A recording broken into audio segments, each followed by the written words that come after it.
to the screen. And we are live. Welcome back with Murphy Mac to another episode of the Fitness Beginner Podcast. We help you get started on your fitness journey. How's it going, everybody? Hope you're all having a great week so far. We have another interview on the podcast for the topic today, and we have Miss Kate Edwards. We're going to bring her up onto the screen now. So first off, thank you so much for joining the podcast. I'm glad that you're coming on to share some insight on what it is you do in fitness and health.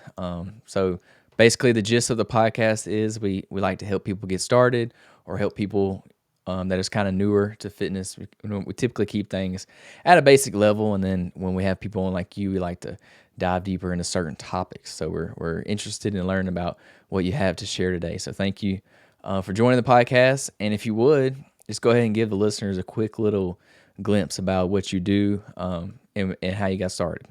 Yeah, sure. Well, thanks again for having me. I really am excited to be here. New exercisers, new runners, they're my favorite because I think we can really make a huge impression and keep them injury free and get them excited about taking care of themselves. So, thank you. I am a doctor of physical therapy and I own Precision Running Medicine Clinic in Atlanta, Georgia. I'm also the founder of the RunSource app. I do a lot of research about running and exercise and just like helping people to do what they love. And I see a lot of patients. I have a podcast of my own and I've written a couple of books. So my world is mostly running, but I do think that every sport and everybody who exercises eventually does some sort of running. Mm-hmm. And in running, we do a lot of strength training as well, or at least I hope most people do. So I know quite a bit about that as well and really incorporate that with my athletes. Yeah, I'm excited for this one because I consider myself a new runner. I just started running. It's probably been about 2 years now, but Okay. I'm still fairly new for a runner. Now I will say I didn't do it the correct way, so you'll probably be mad at me, but we can learn the correct ways today. We're gonna learn how to do it correctly today. I always tell people don't do what I do because it's not the right way. So I did first like running event I did an Ironman. So I ran a marathon off the get go, then the That's a big Ironman. deal. That's a big Yeah, deal. and then this year I ran a 100-mile ultra marathon. So yeah, I Awesome. went from 0 to 100%, which I know is not the correct way to do it. So don't do that. Anybody else out there that's listening, don't do that. It might not be the wrong way though. If it made you happy, you didn't get injured, and it kind of like you just jumped right in. That's all. I thought Mhm. my first race was a half marathon, and I thought that was a really big way to jump in. But I'm telling you, an Ironman, Yeah, that's huge. I never done any. Well, I did a. Let me say that I did a smaller triathlon before I did the Ironman. So I worked my way up to the Ironman, but That's yeah, good. less than a year of running when I did it. So Wow. um, yeah, I didn't have much experience, and luckily I stayed. I did have a few little injuries here and there, but nothing that took me out of the race, obviously. So that was good. Anytime I experienced any like pains or anything, I've backed off, took some days off. So I try to be smart about it. But I know sometimes you can really injure yourself going too fast, especially when it comes to running. Running is one that's, if you don't do it right, you're definitely going to injure yourself. So That's right. hopefully we can learn the right ways to do it today. That's the goal. Okay. So why running? What got you into running? Yeah, so actually, it's really interesting. I grew up in a very small town. So, actually, two, because my parents were divorced, but we didn't really have a lot of sports to choose from. And running wasn't even a sport that we had to choose from. But what I did is I really needed to move my body. And I used to run from my house to the back or to the end of my dirt road and back. And that's honestly how I started running. I had no idea what I was doing. Nobody told me anything, which is oftentimes how most runners begin. And I just started to fall in love with it. And then throughout college or throughout high school, I didn't run on a team because we didn't have it. But then in college, I got really into it. And my first real race was a half marathon. And it was just by learning it kind of on the fly and from friends. And it was one of those sports that you could just go out, you could put your shoes on, go out the door. And it was a really great way for me to clear my mind. So I fell in love pretty quickly. Yeah, it's one of those. It takes, you got to get over that hump before you really learn to enjoy it. Because I'll Yeah. be honest, like when I trained for the Ironman, I really didn't care for running. Like I quit running after the Ironman because I did a bodybuilding show after that, so I kind of quit running, and I didn't care for it. But then now I did the ultra marathon in April, and now that I trained for that, like I love running now. Like definitely gonna keep doing it.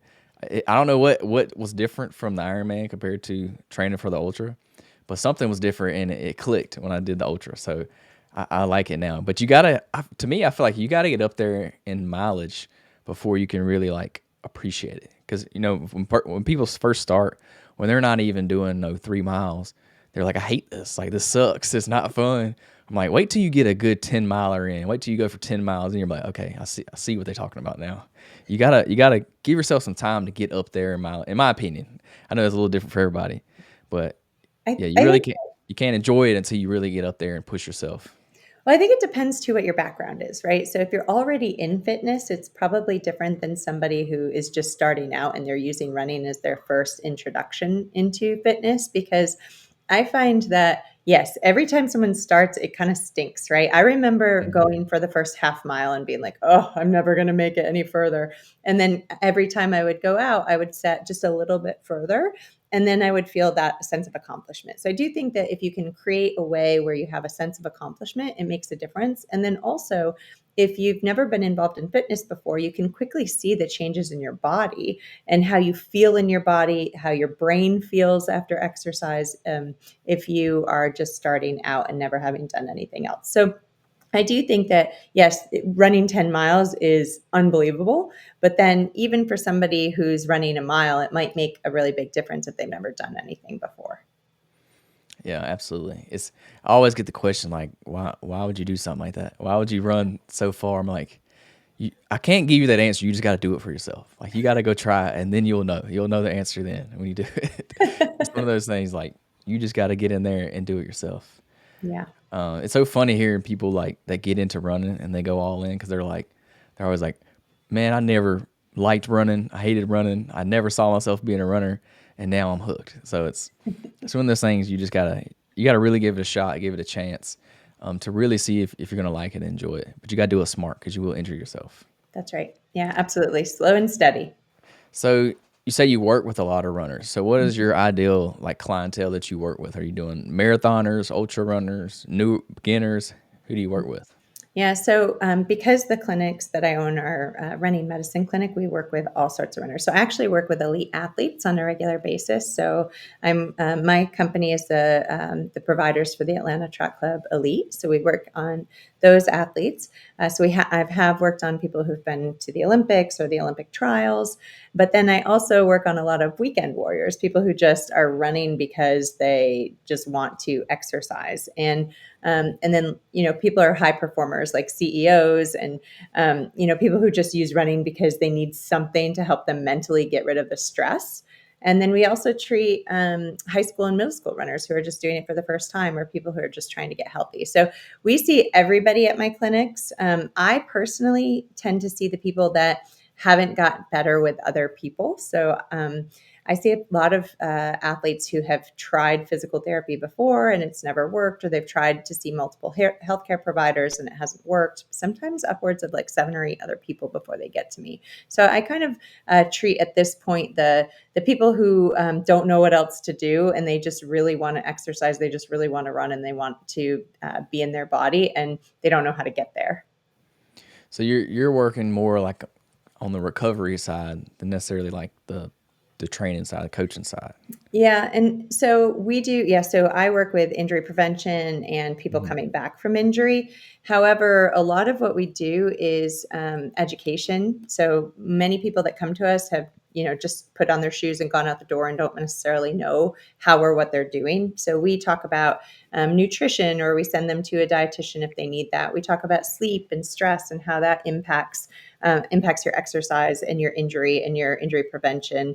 And then we talk a lot about strength training and how that helps you be a more resilient runner. So we educate on everything from like running shoes all the way to how to build out a consistent training plan. Now, that is not always my lane. So I do refer out a lot, right? So I refer out to Mhm. sports psychologists, to dietitians or coaches or whatever it is in my community I need to refer out to. But we do a lot of the education around all of it.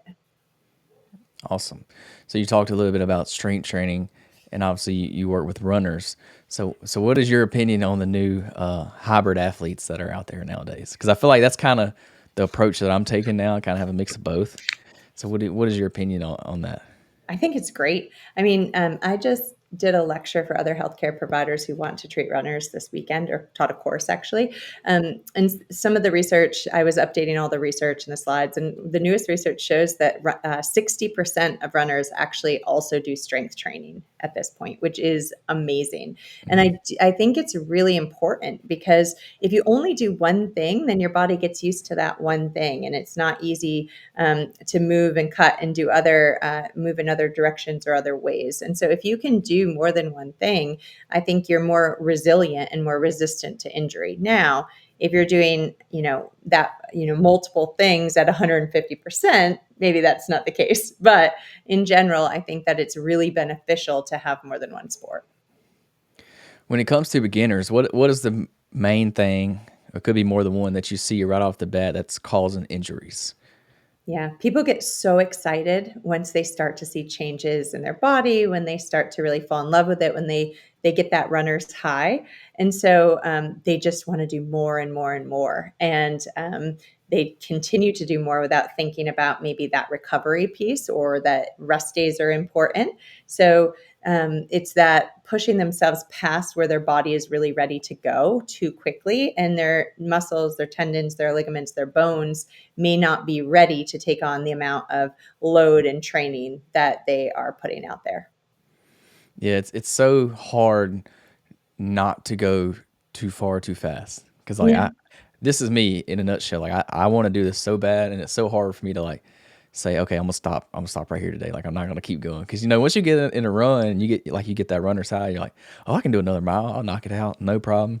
When really you shouldn't. Like it would be more beneficial if you didn't run it than if you did run it. So I know that's hard, but people got to really understand that. Like do your training plan, follow it to a T.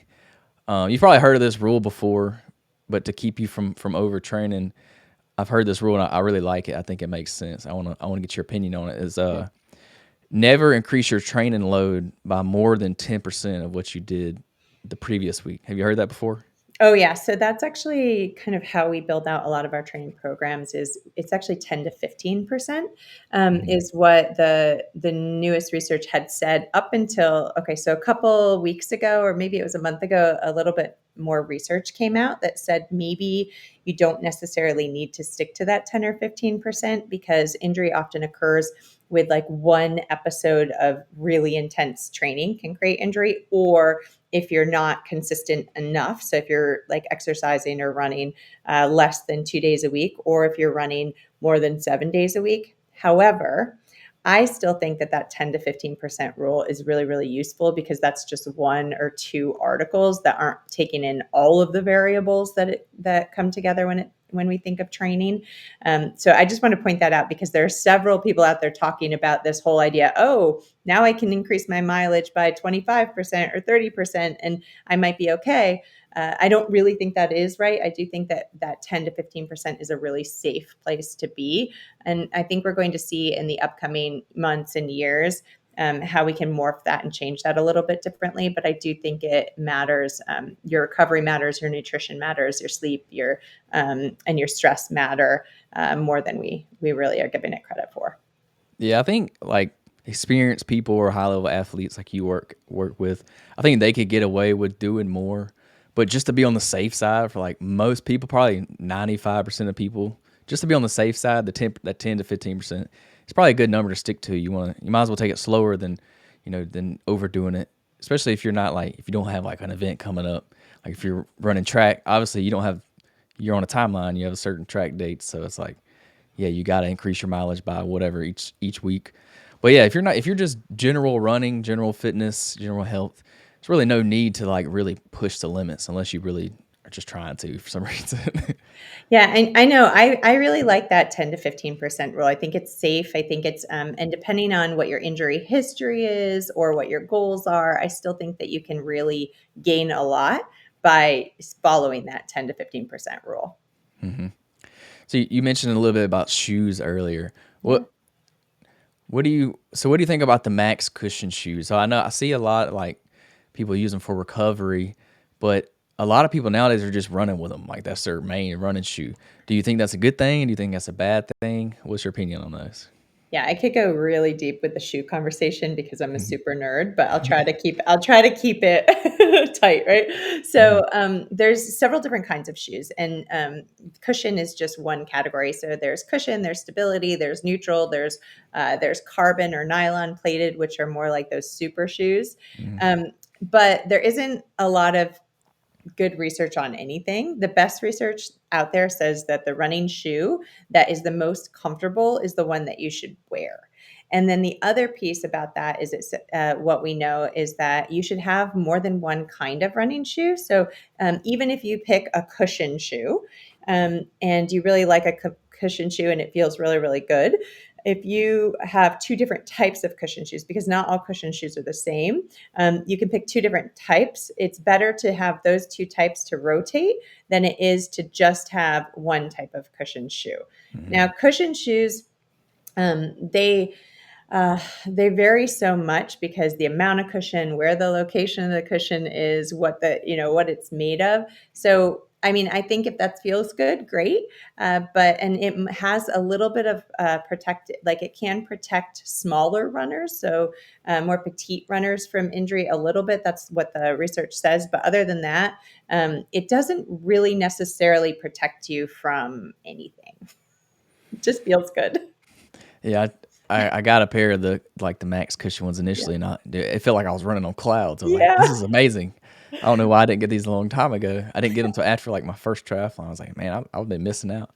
But no, I do what you do though. I do what you said. I have a couple different pairs, so I try not to wear like I won't wear the same pair back to back. I try to swap Yeah. them up, just for that reason. That's And per and that's just perfect. yeah, just to clear up why you would do that. So for people listening, I know why, but like why would you say you use different pairs of shoes instead of just using the same pair every time? Yeah, that's a great question. So there's a couple of reasons. One is that the shoe actually has to recover from the run that you went on. So the cushion itself, like the actual like inside of the shoe, it has to recover. So you'll see like if you look on the outside, like all these stress lines. So you want them to recover. But also different shoes require different movement patterns, different muscles, different things when you're using them. So if you have two different types, then you're not always doing the same thing, using the same muscles, the same pattern every single time. You're now switching it up a little bit. And then that helps you in terms of being a resilient runner. Mhm. Yeah, I kind of nerd out on like biohacking stuff. So I've been walking barefoot a lot. So I'm Yeah. trying to strengthen my feet. So anytime like I'm around the house, I don't wear shoes anymore. I'm walking barefoot. So just for that reason, I'm trying to. I don't know. I go down the rabbit hole too much into all the biohacking stuff. I'm doing the ice baths and all that. So I'm all in. Well, I actually treat patients barefoot too. I love being barefoot. Mhm. I think it's great. So, because I own my own practice, I do treat my patients barefoot. When I worked for somebody else, they didn't really like that. Yeah, I can see it being weird in the workplace, but people need to like people don't understand that your feet are basically what you're doing when you wear shoes is you're weakening your feet because your feet aren't having to like the muscles in your feet aren't having to work. I'm not the expert on this, but this is what I've heard. So by rotating the shoes, you're working different muscles out in your feet, which keeps them more healthy. You have a lot of like nerve endings and things in your feet, so we gotta. Another thing is grounding. I like the Yeah. grounding thing too. So. That's part of the reason I do it too. And I teach people to do strength training barefoot if they can, if it's a place Mhm. where it's, like at their home or something like that, or in a place where they're comfortable, but so that they can build up the strength in their feet. And it's less weird for me because I'm in a place where I'm always taking people's shoes off and teaching them to be barefoot. So it's not as weird to be barefoot, I guess, as it would be in an office. Yeah, when I got rid of like I don't wear tennis shoes when I'm weight training anymore. I got some flat they're weightlifting shoes. They're strictly flat. And I even have some of those barefoot shoes you probably seen, not the ones with the toes in them, but like Yeah, the regular barefoot shoes. I got some of those that I'll work out in too. Just to help with, feet stability and ankle mobility and things like that. that's great. So let's look. So what is you said you mentioned your app. What is it? Yeah. RunSource? Is that so Yeah. what exactly is that? Yeah, so RunSource, I created it because I realized that when a lot of people don't have the resources that my elite athletes have, or a lot of people have. So some people live in really rural areas, or they can't afford really expensive services, or they don't want to go see a healthcare provider for one reason or another. And so I created this app called RunSource that I brought together 50 different healthcare providers and experts in running medicine and the sport of running. So there's coaches, strength trainers, people who know all about shoes. There's PTs, MDs, yoga instructors, meditation instructors, everybody. And all of these people came together to be on this platform, and it's a big educational platform. Research shows that education is one way we can decrease running injuries. And so this platform is built to help with that. And it's built to help people who have an injury come back. So, for instance, if you have an Achilles issue or a hamstring issue and you're not really sure what to do, you can go onto this app and you can ask it questions. Actually, the version 2, I'm hoping it'll come out tonight or tomorrow. Maybe it'll be next week, because sometimes the development, you never know. And I've been waiting, but the version 2, you can ask it questions. You can say, I have pain or I have symptoms in this location. What do you think it is? And it'll go through a bunch of questions that I would normally ask in my clinic, and it'll hone in on what it possibly could be. And then it'll tell you what you can do. And then if it's something, say, like a bone stress injury, which most people call a stress fracture, like if it starts to seem like that's something it might be, it'll say, you really need to go see a doctor for this. So it cues you when you really need to go see a doctor or a PT, but then it gives you the information that you can do on your own if you're in a place where you can't find someone like me to see. So it's really exciting. And when this version 2 comes out, it's going to be amazing, sometime very, very soon, within the next few days. And that's utilizing AI to answer those questions.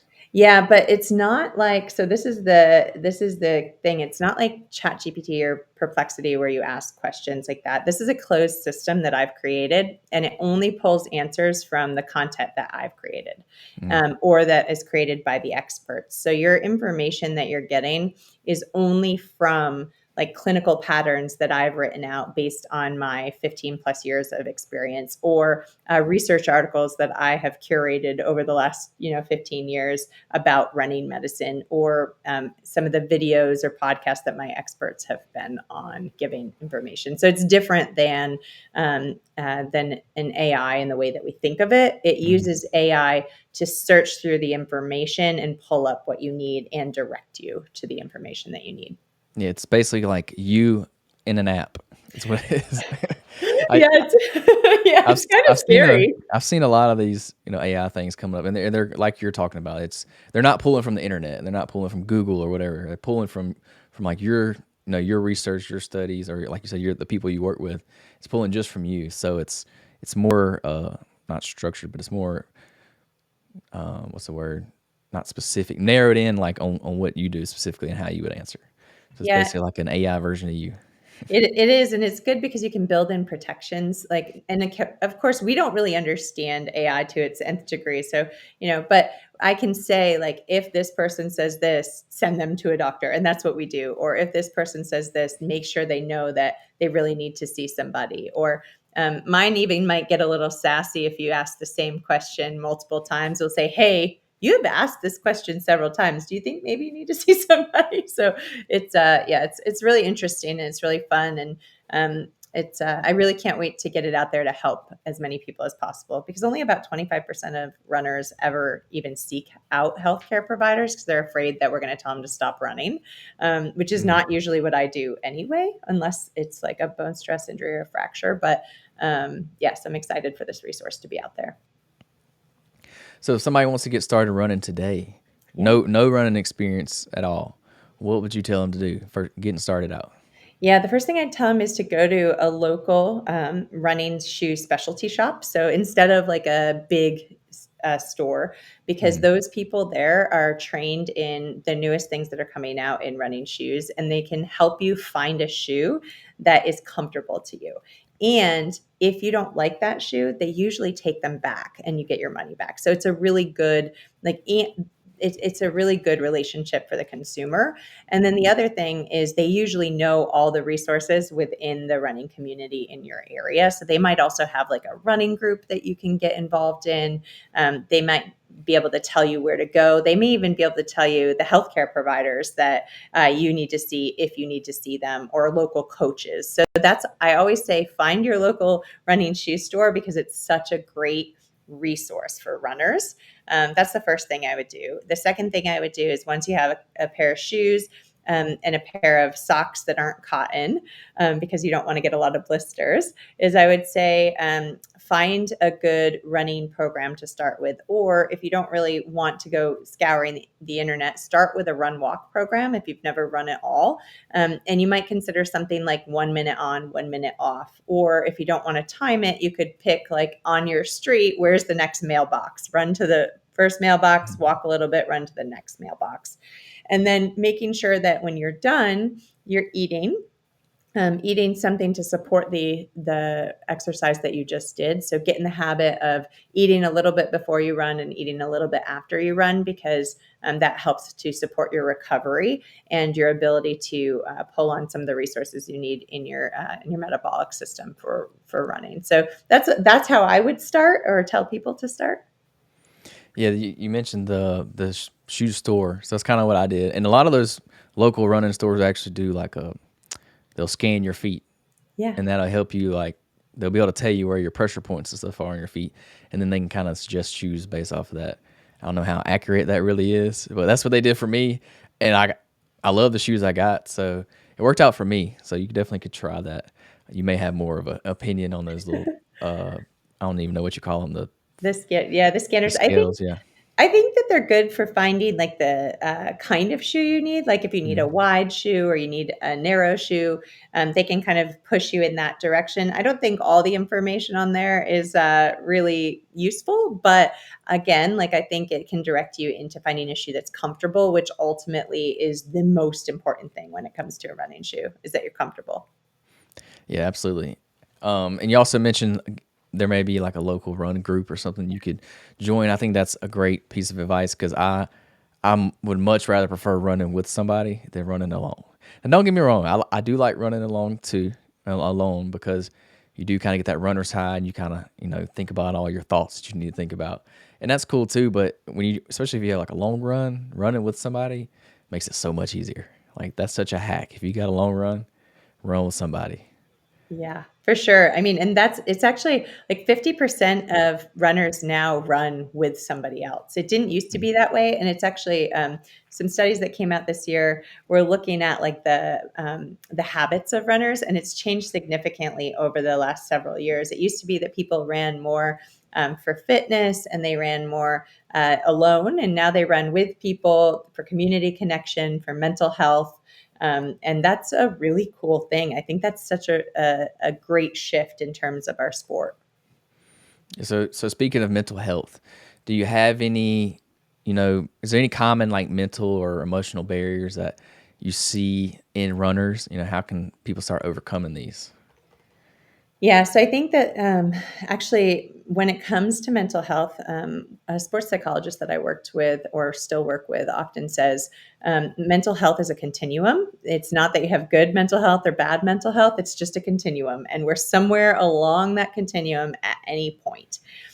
For runners, I think what happens a lot of times when you really get into it, and I think this can happen with any sport, this can happen with weightlifting or soccer or whatever it is it becomes a part of our identity, who we are, how we fit into society, who our friends are, what we eat, what we wear, all of those things. And that can become troublesome because if you then get injured or can't do it anymore, you start to not know who you are anymore. And so I often tell my athletes that it's a really important thing is when you start running, or even if you've been running for a very long time, to make sure that you have something else outside of your sport that you love, that brings you joy, that you can do, so that if something happens and you can't do this one thing, you have a few other things to fall back on. So I think that that is something that we don't really always talk about when it comes to athletes and runners, because it is so good for us from a mental and emotional standpoint that we forget the flip side sometimes.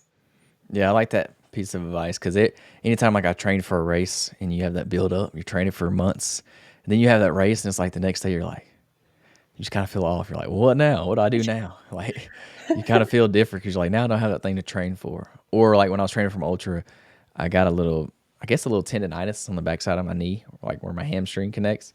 Mhm. And I had to take off like 3 weeks, and it was the worst 3 weeks ever. I was like, man, this sucks because Yeah. I couldn't run. I had to stop 100% because I couldn't.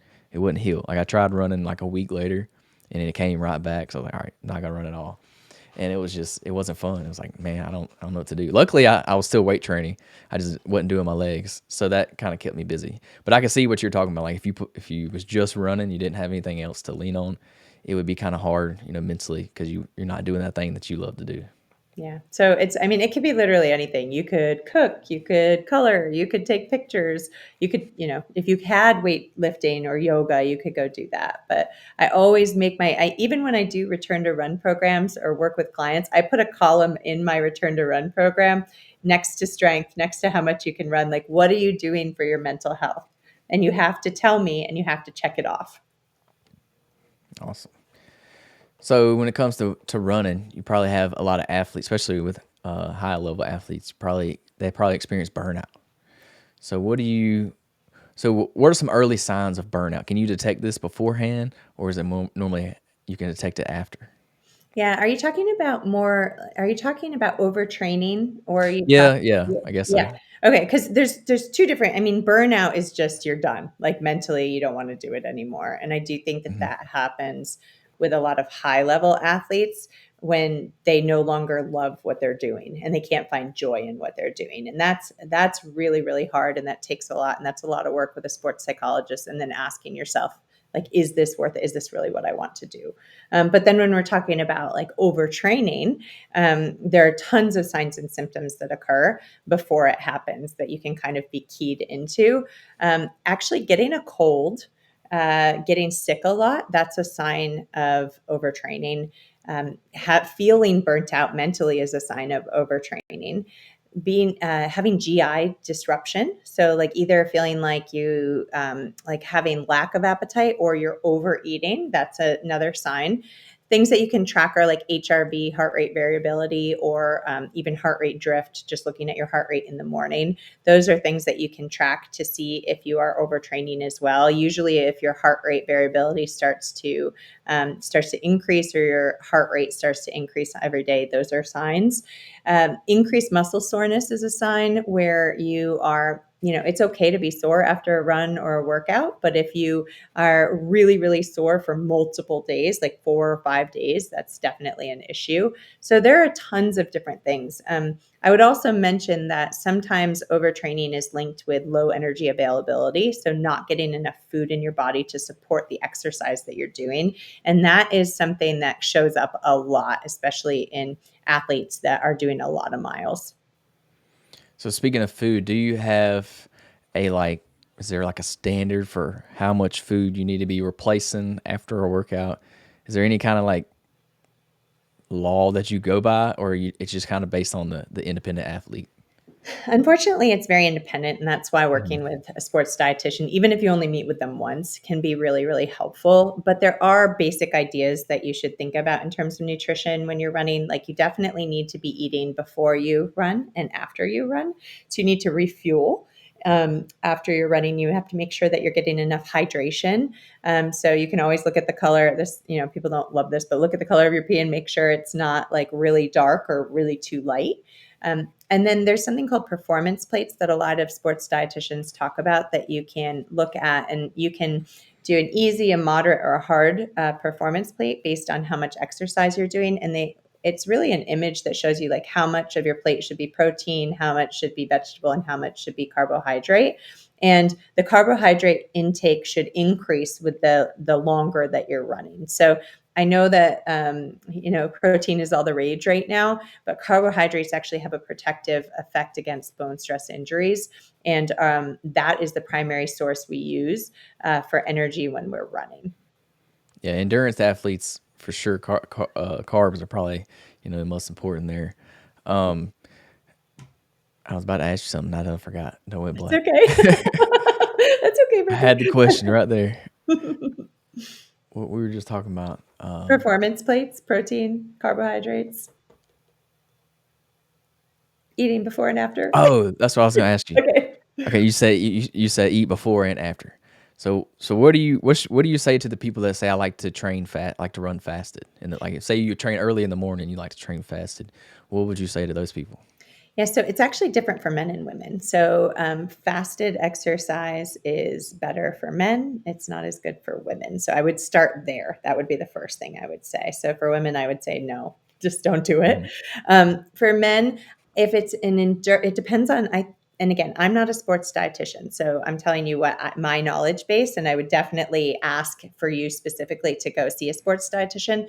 But if you are an athlete, a male athlete, and you want to do it fasted, it depends on how long you're going. If you're mhm, going for a short run, it's probably no big deal. But once you start getting up past that 60 minutes, I don't think it's a very good idea to run fasted. Running and strength training are different in terms of like what our body needs, and it depends on like how your body is made up. There's so many different factors. That's why I often say like, please, please, please ask a sports dietitian.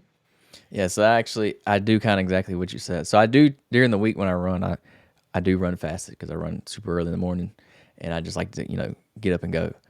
But on the weekends, it's normally when I do my longer run, so I will eat before I do those because I know it's more important. And I also will take some gels and stuff with me to eat Yeah. while I'm running. So I do eat on those longer runs. But normally, if it's like you said under an hour, I typically don't eat, and I don't experience any like I don't think it changes my training at all because I have eaten before and then not eaten just to kind of see the difference, and I don't notice much of a difference. But I'm also not an elite level athlete either, so for me it works. Now for somebody else it may not. So obviously try what works for you. But yeah, I typically prefer to train fasted just because I work out super early in the morning before I go to work. So it just works for me. But I know it's not necessarily ideal for some people. Like when I was doing my bodybuilding show, I hired a coach and he had me eating every day, like before work. I had to, like that wasn't an option. I was eating before training and it was fine. Like it didn't bother me. It worked out for me. It was fine. But then as soon as I got done with the show, I went back to training fasted just because it's easier for me. So it's probably better to do what your coach said, honestly. Like, and Mhm. it doesn't have to be a lot. It could be a couple graham crackers. I've heard a couple dietitians say, like, just grab a couple graham crackers before you go if you're going to be running, because there's something. So I've mentioned low energy availability a couple times, and this is for men and women. It's just not giving your body enough fuel overall, and then it takes away from your body systems. If you have low energy availability, you can end up with relative energy deficiency in sport, which is called REDS, and that's a Mhm. really big issue and it impacts all of your body systems. So, some of the research that has come out has said that if you're not fueling before and around your workouts, then you can, even if you're eating enough calories in the day, like the entire day, you're still at higher risk for injury because you're getting these dips, what we're called within day low energy availability dips, and your body isn't recovering as well. So, that's just something to keep in mind in terms of what we know in terms of the research. Yeah, I've been hearing a lot more about the Reds lately. I've never heard that until this year, till recently. So I guess I don't know if that's kind of new. This all this research is coming out or what. I I've think just we're been just hearing getting about it. louder. I think we're just Yeah. getting louder. It is fairly like it used to be called the female athlete triad. And then over the last 2023 is when the paper came out that was really like putting out the IOC recommendations about REDS. So from 2023 to 2025 is when we've really learned a lot more and we're talking a lot more. But it's surprising how many people don't really know about it. I just spoke at a conference to a bunch of physicians about it last week. Mhm. So to put it in as basic terminology as possible, how would you explain what Reds is? Yeah, it's a constellation of symptoms that occur when you don't have enough energy in your body, and it can be adaptable or it can be problematic. So it can be like within day, like I said. So it might be that you're not giving yourself enough calories to support your basal metabolic rate, plus the activity that you do. And it can be within day or it can be over a long period of time. And the more days in a row that you string together where you're not getting enough fuel, the more problematic it becomes. And again, it happens in men and women equally. We just hear about it more with women. And it can really impact your performance too. Like that's how I'll see it show up a lot. If people will come into the clinic, especially this is how it shows up in men, is that they feel like their performance is impacted. And so that's where I'll feel it or hear it there. Or if somebody shows up with a lot of injuries, like they keep getting injured and nobody knows why, or they keep having a bone stress injury and nobody knows why, and then they have these GI symptoms and they're really fatigued and all these things, then we know that they're probably going down that path. So if you do have a client that's experiencing these symptoms, what do you do then to kind of fix the problem? Yeah, I immediately refer to a sports dietitian and an MD because they'll do blood work there are different markers in your blood work that suggest that you might be in low energy availability heading towards REDS. So, and usually, and then there's some forms that you can fill out that answer a lot of different questions about like kind of your daily habits and those types of things that give us some cues about it as well. So the physician will do that. And then they'll work with a dietitian to try to get them into what we call energy balance. And then from my role as a physical therapist, like my role is identification of REDS a lot of times because I'll get people into my clinic before they've seen a physician or a dietitian or anybody. So I'll identify and then I'll refer out for them to treat it. And then I will help with the exercise modification and work closely with them while they're trying to restore energy balance. So you mentioned low energy, you mentioned decrease in performance. Are there any other symptoms of this of REDS? Oh, yeah. So all the symptoms I said about overtraining are also symptoms of REDS. For women, a really big thing that happens is loss of your cycle or loss of your period. But if you get to that point, you've probably been in REDS for a really long time.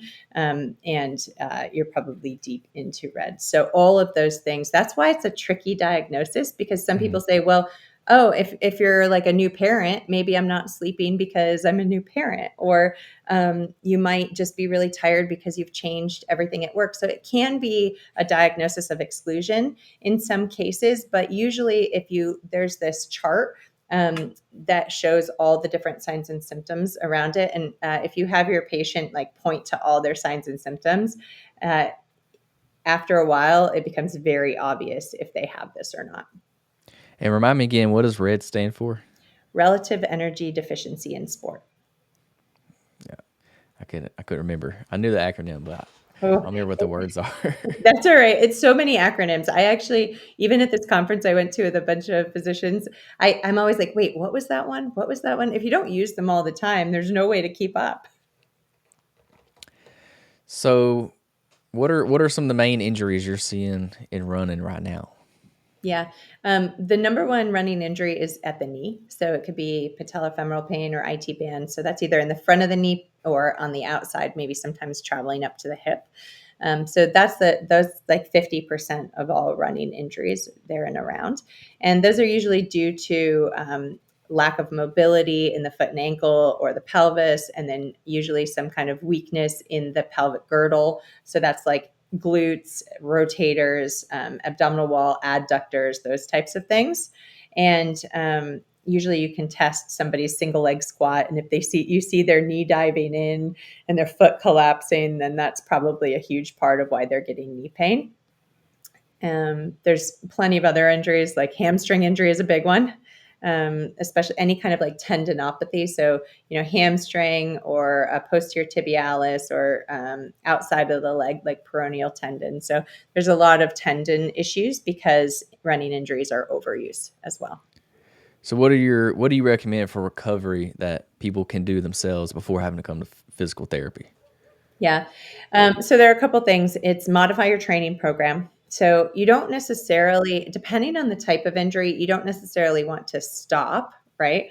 Because running actually helps us stay strong. It's good for our mental health. It's good for our cardiovascular system. You don't necessarily want to stop, but you might try rolling out, getting those trigger points out, either with a foam roller or a lacrosse ball or a massage gun. You want to make sure that you're fueling yourself enough if you're already injured so that you have the amount of healing, enough food to heal properly. You want to make sure you're getting enough sleep. Cold plunge is great for a lot of reasons, but cold plunge can also help if you have an inflammatory process.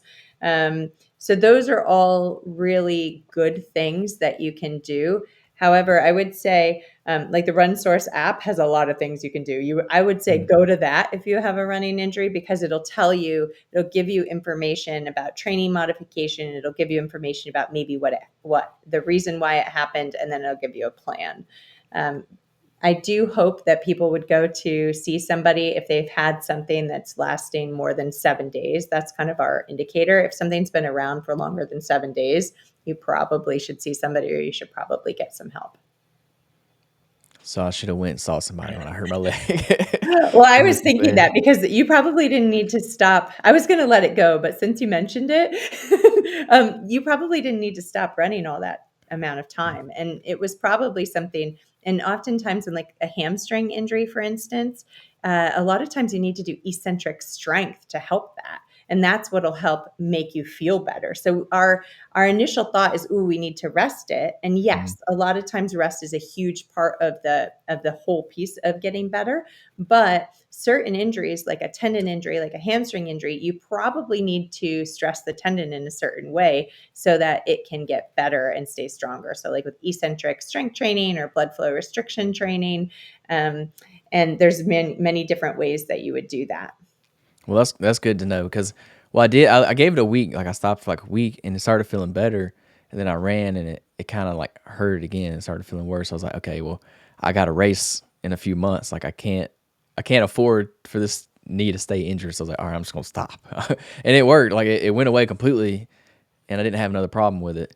But that's good to know. I should have probably been working it out rather than just leaving it completely alone. But Well, it's good that it got better. So yeah. that's you just, and it's sometimes good to go see someone, even if you only see them once. They can give you a plan, and Mhm. so that you're not wondering like, what is going on here, and is there something I could be doing? I think that as athletes, having a plan makes such a difference for our mental health as well as our physical health. Yeah. Well, I know that now for the future. I'll definitely keep That's that in mind. good. Good. So speaking of kind of recovery, what is a good warm up routine that you would do before you go on a run? Yeah, so dynamic warm up is a really good thing to be doing before you run. So that could be anything from it could be lunges, it could be squats, it could be one of my favorites is called a standing climb with a band. It could be bounding, it could be some plyometrics. You just want to get your heart rate up. You want to use some of the muscles that you would be using during running, and doing something single leg would be helpful as well because that starts to just kick everything on. And yeah, it doesn't have to take long. It can take a minute, it can take 2 minutes, but it doesn't have to be long. Just doing something to warm your body and your muscles up before you go out.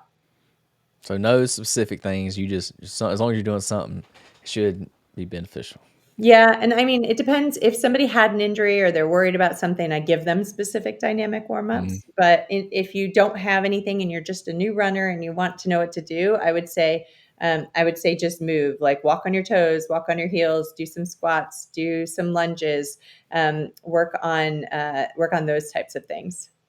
And then I want to ask you the same question for after the run. What would you do immediately after? I know you talked a little bit about foam rolling, and things like that. Is there any like cool down routine that you would recommend? Yeah, I think that after the run, you can do static stretching if you want. So if you Mhm. feel tight anywhere, static stretching usually should be after the run. Yeah, foam rolling is really good. Some kind of recovery. You want to do recovery. Obviously, I've said this several times, but eat something. If it's a really big run, so 10 miles or more, I would say try a cold plunge. That's usually really helpful. Or if you have Normatec boots, do something like that. But depending on how far you're running, you may want to take a nap, just something that's recovery worthy. Yeah, that's when I was doing the Ironman. That's when I started taking the cold plunges. Yeah. So that's where that came from. So I couldn't wait. I was like, you go do like a 3 hour bike ride and then you run 45 minutes right off the bike. I was like, I can't wait to go get in a cold ice bath. I used to hate it, but love it at the same time, right? So I would Mm. put a hat in my, because I didn't like buy a cold plunge tub. I just used my tub and put ice in it. Mhm. And I like would get my hat and my sweatshirt and I would put it in the dryer and then I would put it on and run to the tub. So nerdy. It definitely takes some getting used to. Yeah, it does. So what? I just went blank again. That's okay. What was I going to ask you? Oh, running form. All right. So Mhm. you always hear the question: should you run? Should you land on your forefoot? Should you land on your heel? Should you land on your toes? What is your answer? It doesn't matter because during our running, we actually run on all parts of our foot. So if you, the studies have shown that if somebody is running a marathon, part of the marathon, they may be a forefoot striker. Sometimes they're a heel foot striker. Sometimes they're midfoot. So it changes. Also, it's not really as important on how you land or what your landing posture is as what's happening up above. So I usually focus if I see somebody has a big heel strike, what I want to know is okay, is that heel strike underneath their body or is it really far in front of them? If it's really far in front of them, then what's happening is they have to overcome what's called the braking force to go forward. And so that's putting more, that's harder on your body. Mm, And so it's not the heel strike that's the problem, it's the location of where your foot is landing. So then for that person, I might work on cadence, I might work on posture, keeping your rib cage stacked over your pelvis and leaning a little bit forward from your ankles. I might work on plyometrics to get your turnover a little bit better, things like that. So, um, despite all of the articles and things out there about foot strike, it's not really that important. It's just the result or what we see that everybody kind of picks up on. yeah, that's an interesting question because I've seen different answers. Like people said different things, but recently I've seen pretty much what you're saying. It don't really matter that much. Just people are kind of they lean more towards one or the other. But I've pretty much seen that you should strike under your body. Is that correct in saying that? You don't Yeah, want to strike out in front of your body because, like you said, you're hitting that breaking point and then you're having to overcome that. So that's yeah. that's something that I kind of want to work with like a running coach just to dial in my form. I don't think my form's bad, but I think it could be better if that makes sense. Like I'm not getting injured from running, Mhm. but I do kind of want to work on adding some speed and things like that. So I may work with a coach here soon. I don't know. We'll play around with it because I want to run a marathon and see how fast I can run it. But I think I need to tweak my technique just a little bit to really, add some speed to my marathon time.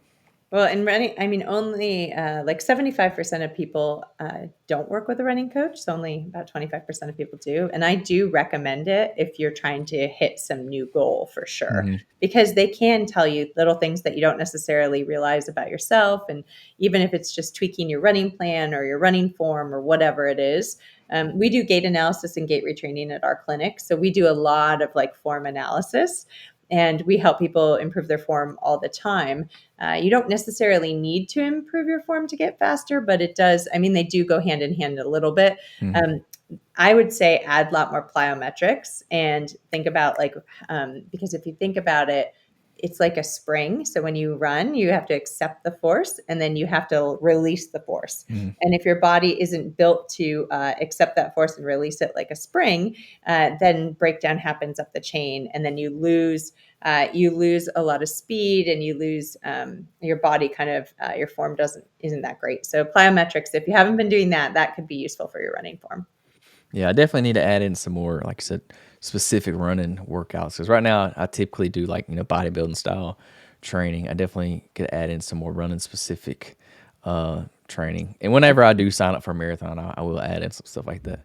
I just did a like an Olympic triathlon like a month and a half ago. Fun. So I'm kind of just in this like weird limbo space where I'm not really training for anything. So I'm just kind of maintaining what I got now, trying to Yeah. give my body a break and recover.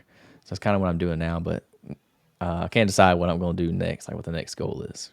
Well, it's good to have a break and to recover as much as for Hmm. your physical self and your mental self because triathlon's hard and it's a lot. It takes a lot of time. I mean, I don't think people realize how many hours of training you put in Hmm. because you have to train the bike, you have to train the run, and you have to train the swim. And then if you're doing strength training on the side, which I think most people should be if they can handle it, that's a lot of hours. Yeah, that's people ask me like what was harder that I did, and I'll say like when it comes to training, the Ironman was by far harder because it's just more time.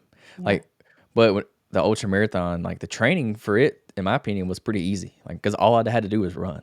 Yeah, I ran a lot, but I was only running 6 days a week. When I was doing triathlon, I'm training 7 days a week, and most of those days are 2 a days. Yeah, So it's just a lot more hours, a lot more time training. But that's then right. when it came to the actual like race day, the ultra marathon was definitely way harder than the Ironman. So it's harder in different areas. So like training for Ironman is harder, but race day for the ultra was much harder for sure. Yeah. So what is one misconception about running that you see out there nowadays that you either you don't agree with or you need to debunk it? That's a good question. So I think that you can just run, that you can go out the door and just run and not have to think about anything is a big misconception. I think that's the draw to running. Hmm. But I think there's so much more to think about than we realize, whether it's our shoes or our nutrition or our sleep or our strength. Um, but also on the flip side, you don't necessarily need to think of all of those things. You just need to make sure most of them are dialed in. So I think that that's probably a big misconception that we see. And then the foot strike is definitely a huge thing that people come in and talk about. And they often try to change their foot strike themselves and then end up injured, or they try to increase their cadence to 180 steps per minute, which is not really, you don't really need to do that. And then they end up injured. So I guess I answered three things. Sorry. Is there like a cadence that's like the golden standard cadence when it comes to running? Yeah, so there's this one paper a while back that said that 180 steps per minute was what the gold standard was, but it was based on elite runners, and the Mm. circumstance doesn't really fit like everybody else. So what we're seeing is that somewhere between 165 to 185 is where people should live, and it's very different from person to person. Yeah, so in cycling they have one too. I think it's 120 is the cadence there. But for cycling and running, it's a little different because cycling you can adjust the resistance, but running not you can't necessarily. So why I wonder why like that 165 to 185 is like a standard because some people are going to be a lot slower, some people are going to be a lot faster. So I'm just curious as to how they come up with that number. Like, what is that for long distance runs? Is that for marathons, or is that for speed work? What is that? What Yeah, is that cadence for? that's for anybody, really anybody in general. So the elites tend to be higher on that scale. So their Mm. leg turnover seems is typically a little bit higher, and they're more efficient with their running form. So it's a little bit higher. But what I'm saying between that 165 and kind of 185 is that you can live in anywhere in there, and it might still work for you. So that could be an endurance person that's doing a marathon. It could be somebody who's doing a 10K. Mm. And that it varies based on how efficient you are as a runner and how strong you are and how well your spring is working and all of those things. Yeah, that's interesting. I've never really looked into my cadence too much when it comes to running. I've always just done time or mileage. I hadn't really looked too much into all like the different metrics and stuff. So It's I'm probably curious. better. I'm No, curious as to what mine is. no, I bet it's probably better that you haven't.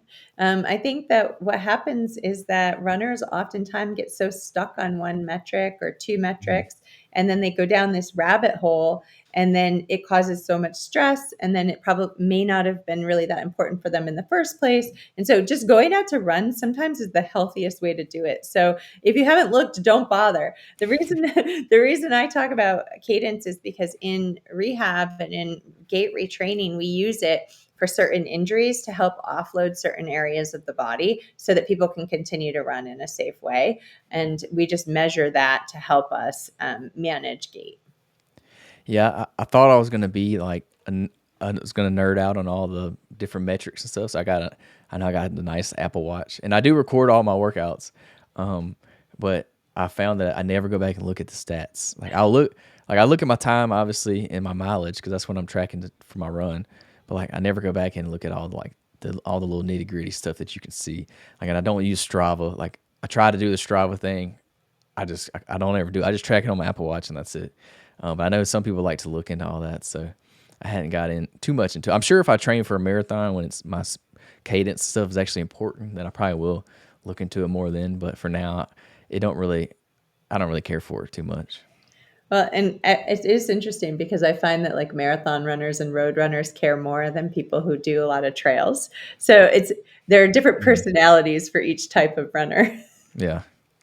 So did I read correctly? You have a TED talk coming up, or you already did Oh, it?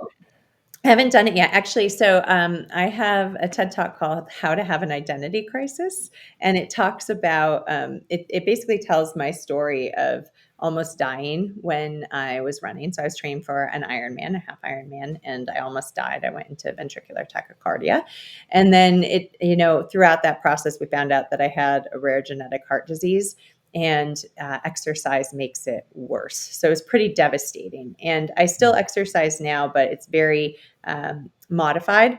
And throughout that process, I went through that whole identity crisis, like, who am I without running, which I mentioned earlier. And it was really hard. And I was pretty depressed, and there was a lot of anxiety during that time. So I had to figure out what the heck I was, who I was, and what I was going to do. And so that TED Talk talks about that. I was supposed to do it in September, but the school that I was, it's a TEDx talk, and the college lost funding, so it got canceled. And now I'm in second round pitch for 4 different other locations. So I will do it. I just don't have another date yet. Well, I'm glad to hear you're still here. That's awesome. I'm sorry you had to go through that. I know I would struggle with that if you took away, working out and running from me. That would be tough. I don't know what how Mm, to get through that, but luckily you're still able to work out a little bit. yeah, And you found, I guess your way around it is you found helping other people. It's kind of your what you do now. yeah. So it's always good that you have a way to still give back. Still to you're still involved in running and health and stuff, even though you may not be able to really push yourself like you used to. Yeah, it's just a different thing. I still Hmm. lift 3 days a week, I still walk and do yoga, and I do run once or twice a week, but it's n like, I didn't used to consider this running because I used to be super intense. Yeah. Now it's like, "Oh, I go run for, like, 2 miles with a friend, and we walk a little bit." But, I mean, I really, I value it so much more now than I did when I was running Mm. 25, 26, 30 miles, because before I didn't think I could lose it, and now I realize that I can. Yeah, absolutely. You don't value things until they're gone, until it's too Yeah. late. Yeah. So that's awesome. Well, I don't want to keep you too much longer. I want to respect your time. So I want to say thank you again for joining the podcast. And if you would, just let everybody know where they can find you at. Yeah, sure. Thanks, Murphy. You can find me at my website. It's katemihevicedwards.com, and Mihevic is Mihevc. And that's also my Instagram. So you can follow me there. And my website has everything, has the podcast that I have. It's called Interdisciplinary Case Miles. That is a podcast where if you have a running injury, you can send in your case and we'll go through it and try to help you. Mm. And that's with a sports dietitian and an MD and myself. So that's really fun. And then it also has the RunSource app and my clinics and my consulting all in one place. So it's all on that website. Awesome. And you said you're based out of Atlanta? Yeah, I'm based out of Atlanta. I'm in Yep. Mobile, so I'm not too far from you. No, you're not. Not too So far. come on over sometime. Let me Yeah. know. We do go to Georgia a lot, so Oh, we go that's to I cool. have some family that's from Atlanta, so from Kennesaw. Oh, yeah. So we used to go there a lot, but they've moved down here recently, so Oh, we don't well, you're travel as lucky. much. They're closer. They're either Yeah. you're lucky or you're not. I'm not sure. No, that's a good thing, that's a good thing. Okay, good. That's good. But yeah, that's gonna do it for today's podcast episode. Thank y'all for tuning in, and we will see y'all again for another episode next week. Y'all have a great day.